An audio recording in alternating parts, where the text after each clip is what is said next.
Hello, my lovelies. You may want to get used to this because I'm pretty sure that much of Vlogtober is going to look like this. This is Torrin is too lazy to put on her face and put her contacts in her eyeballs. So, yay. Oh well, I'm normal people. I have a feeling that's what most of you look like if you wear glasses and or are as lazy as I am. Any hoodles, so today's vlog, we are going to cover the best hairstyles for the gym and or athletic activity. Now, while you may snicker at the thought of me doing anything sort of athletic with the shape that I am in, I do in fact go to the gym at least 5 days a week. So, any hoodles. I just like food too much to be a skinny person, I think. I think that's just it. And that's fine. Whatever. I'm dealing with it. So, I have actually been asked this question many times, and usually I simply reply to the asker in question. Wow, that's so not... Anyways, so... But it was suggested to me that perhaps I should just do, you know, one vlog about the best hairstyles to wear to the gym for certain activities, and then it'll be there so I can just link to that when anybody asks me in the future. So that's what we're going to do. Okay, so it really does depend on the activity you are doing in the gym. I know some of you watch me pretty regularly and know, you know, how I like to do it, but, you know, we're condensing. So, for my yoga and Tai Chi, I usually just wear a knotless bun, because I find that anytime I am braided, when it comes to final Shavasana in my yoga class, that my braid's too thick and I can't get comfortable. So I'd rather just, you know, take the stick out and flop all my hair up. And I'm very, very lucky because my yoga instructor, we do all of the floor work, like everything on your back. We do all of the back work.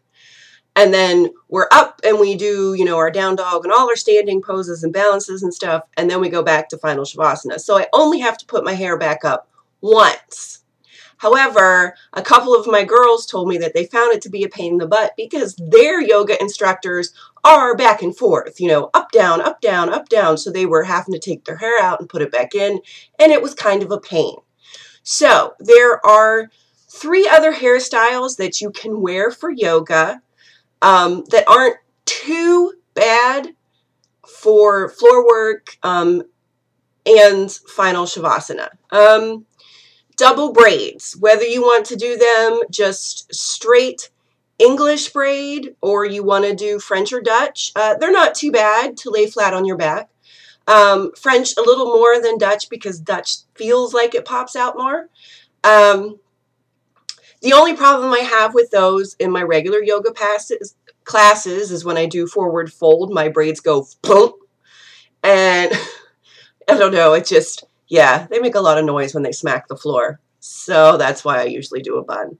Although I suppose you could, well, still it doesn't really work because then you're still having to bun it and unbun it, and that's a pain in the butt. So, any hoodles. Twin braids work well. You can do a crown braid or the hair taping. And it's not too bad. My only problem is I experimented with it last week just to see. Is you have to really adjust your head so the braid is all around and then you just kind of have a pocket. But it really sucks when you're doing, you know, your side twists and stuff and you go to rotate your head the opposite way and it's a big lump. Pain in the butt. But it's still somewhat manageable. And the vortex bun, because it is so close to your head, it's not too bad. But the pins tend to jab you a little, and it's kind of hard to get a full relaxation.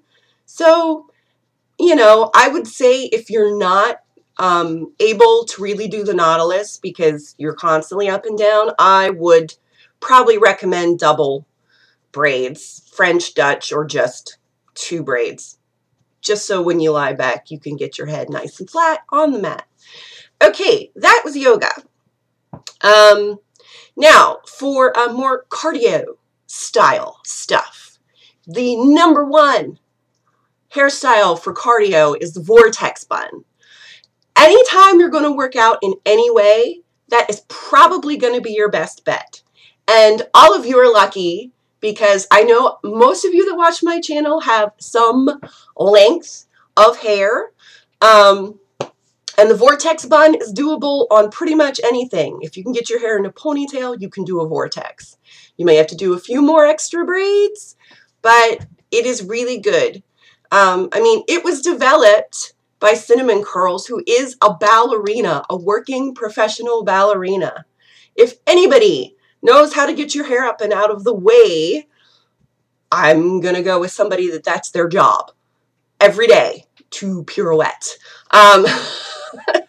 So, yeah, you never have to worry about doing any turns in any of your, sort of Zumba or Shabam classes or any of that, and your braid smacking somebody in the face, because it's really concentrated to your head.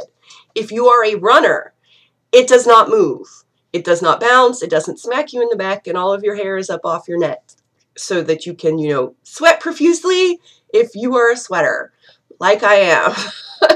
Excuse me, we're ladies. We glisten. I sweat like a freaking horse, so I don't know what they're talking about. Glistening. Yeah. Yeah,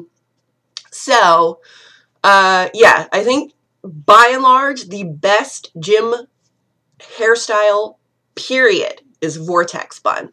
However, if you would like to switch it up, one long French braid down the back has never bothered me when I'm doing cardio, unless it's a lot of turns, and then I just try to make sure I'm away from people so I don't smack them in the face. Or double braids, same thing. And when you do double braids, you get the added benefit of having your scalp exposed, which kind of lets off a little more heat, maybe. It makes you feel a little bit cooler. Might be my imagination, but I kind of think I'm right there. So yeah, any braids that kind of keep your hair more contained would be good.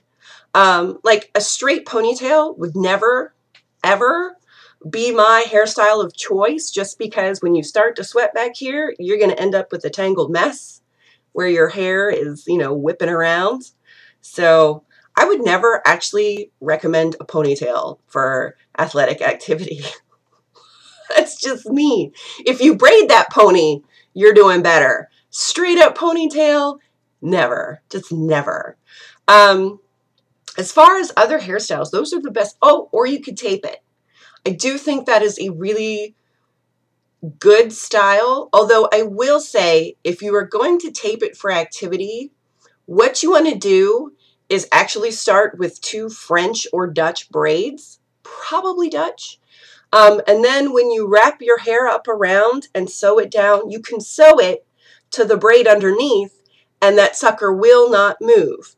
Now, granted, in the middle of your wreath in the back, you're going to have a big line like this, where you parted your hair to do your braids. But if this is for the gym and if this is for athletic activity, then who cares? Because the goal is to keep your hair up and out of the way and not to look especially gorgeous. It'll still look pretty because, you've got ribbon around it, but, you're not going to have that smooth in the back.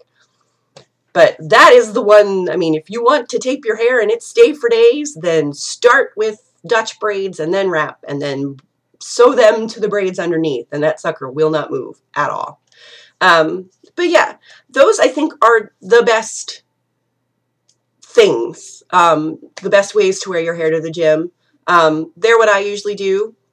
When I do weights, I actually almost always do a diagonal French or Dutch braid, just because I find that on many of the machines, you have to put your back up flat against something, and I don't want a braid hanging down, and I can't really do a bun because my buns stick out so far that I end up, with a weird angle on my head. So if I do a diagonal, I have my hair over my shoulder, it's pretty nice and flat back here, and then I can do all my weight things without my hair getting in my way, because it's right here, you know, and if it's being a real pain in the butt, I can always tuck it up under my sports bra strap, and it's really out of the way. I don't know. It's all about trying to deal with all that hair, but still be comfortable. And, you know, you don't want to damage your hair by getting it caught and stuff. So those are my recommendations for your hairstyles for the gym or various forms of exercise. I don't know. Vortex bun will always be number one.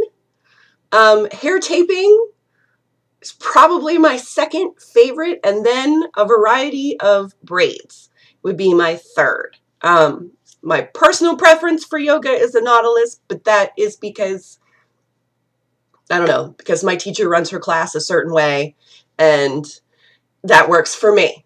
So there you go. Alrighty, I think that's it for today, guys. Oh, and before anybody asks, what bun do I have in my hair today? This is Spider Mom's bun. You can see, yay. Yeah, so that's Spider Mom's bun. If you need to know how to do it, go and see Hypnotica. Or I do believe I did it, I think it was the second Torrin Talk, part 2 or some such. I'm not sure. But I learned it from Hypnotica, so just go see her. Any hoodles, I will link to the Vortex bun, the Nautilus bun, I have Double Dutch braids. I'll link to that too. And then the hair taping, because my hair taping vid, I start with a low pony, and that's not really going to hold as well for, you know, high impact activity. So I'll put the faux crown down there so you can at least see how the sewing goes and how to sew it into a braid underneath. But just remember, for high impact activity, you want to start out with double Dutch and then wrap and then sew it up like the faux crown. I think that will work the best. Okay, so I have to link to all that stuff down there, and that way you can find everything if you need it. Alrighty, guys, until then, have a great day. I love you. Bye.